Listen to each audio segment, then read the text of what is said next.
বৃহত্তর পার্বত্য অঞ্চলে সারা বাংলাদেশে আমাদের মাননীয় প্রধানমন্ত্রী যিনি যে সমস্ত চিন্তা চেতনা ধ্যান ধারণা নিয়ে উনি উপস্থিত হয়েছেন এবং বাংলাদেশকে সাজানোর পরিকল্পনা করেছেন, তারই অংশ হিসেবে বান্দরবান পার্বত্য জেলা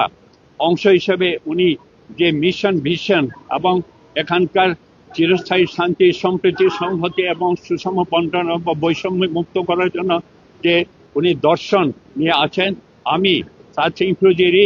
ওনার একজন কর্মী হিসাবে দায়িত্বপ্রাপ্ত হিসাবে আমি সেটার একটা ছোট্ট অংশ হিসাবে আমি তার অংশ হিসাবে আমি সেটা সার্বিকভাবে আমি কাজ করব।